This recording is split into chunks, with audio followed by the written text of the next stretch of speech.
এদেশের দেশপ্রেমিক নাগরিকবৃন্দ, পার্বত্য চট্টগ্রাম পরিষদের বিভিন্ন নেতৃবৃন্দ, উপস্থিত সাংবাদিকবৃন্দ, আসসালামু আলাইকুম।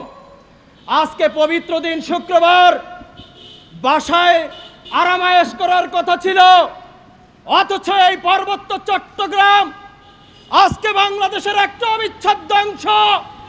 অথচ কিছু গোষ্ঠী আমার রাষ্ট্র থেকে বিচ্ছিন্ন করার পায়তারা করছে।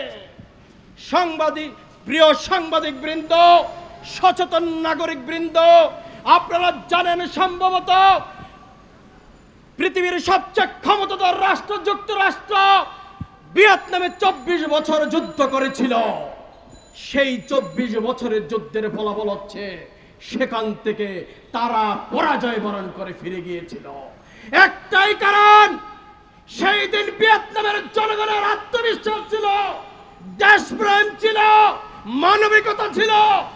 তারা মনে করেছিল আমার ভিয়েতনামের 1 ইঞ্চি মাটি কখনো অন্যকে ব্যবহার করতে দিব না, শরীরে 1 বিন্দু রক্ত থাকতে।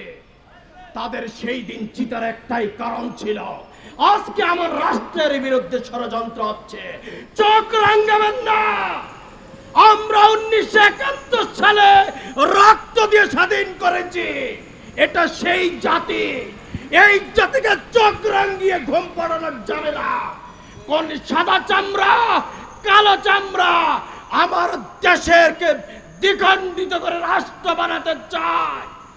চোখ বুঝে দেশের সচেতন নাগরিক বন্ধ হয়ে থাকবে না। আমরা প্রয়োজনে রক্ত দিব, 1 ইঞ্চি মাটি বাংলার জমিনের অন্য কাউকে ব্যবহার করতে দিব না।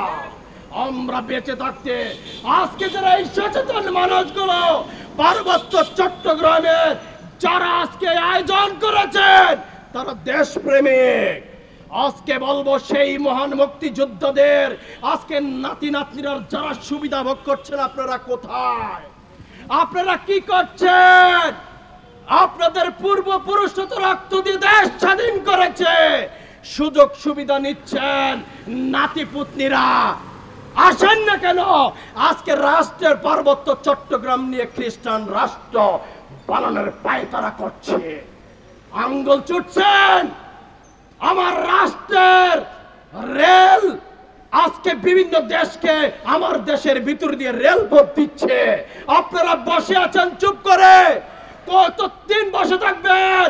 ফিলিস্তিন আর ইসরায়েলের মতো যুদ্ধ যেদিন হবে, আপনার সন্তানরা গুলি খেয়ে মারা যাবে, ভাইয়ের সামনে সন্তানের লাশ, স্ত্রীর লাশ, পিতার সামনে সন্তানের লাশ উপহার দিবে, সেই দিন পর্যন্ত স্তব্ধ থাকবেন? এখনই জেগে উঠুন। এই রাষ্ট্রের 1 ইঞ্চি মাটি বলন্টিত হতে দেব না। এই তরুণ প্রজন্ম জেগে থাকতে প্রয়োজনে আরেকটি মুক্তিযুদ্ধ করতে হবে, প্রস্তুতি নিতে হবে। আসুন, আমার মাতৃভূমিকে রক্ষার জন্য, আমার দেশকে রক্ষার জন্য, লাল সবুজের পতাকাকে রক্ষার জন্য প্রয়োজনে আরেকবার জীবন দিতে প্রস্তুতি নেই। এখন যদি সচেতন নন, ফিলিস্তিন ইসরায়েলের মতো ভাগ্যবরণ করতে হবে, ফিলিস্তিন ইসরায়েলের মতো ভাগ্যবরণ করতে হবে আপনাদের। সেই দিন কি আপনারা প্রস্তুতি নেবেন? জেগে উঠুন, আমার দেশকে বাঁচান। দেশপ্রেম ইমানের অঙ্গ।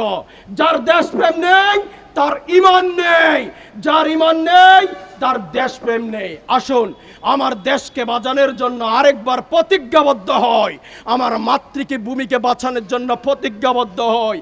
যে সকল গোষ্ঠীর নাম উল্লেখ আছে, সরকারের উচিত এগুলো দেখা কারা আমার রাষ্ট্রকে দ্বিখণ্ডিত করার পায়তারা করছে। আজকে মুখ সম্ভাষণ করে তাদেরকে বিচারের আওতায় আনার আহ্বান জানাচ্ছি। সবাইকে ধন্যবাদ জানাচ্ছি। পার্বত্য চট্টগ্রাম বিষয়ক যে পরিষদের আজকের উদ্যোগ, সাধুবাদ জানাচ্ছি। সবাইকে ধন্যবাদ। আসসালামু আলাইকুম।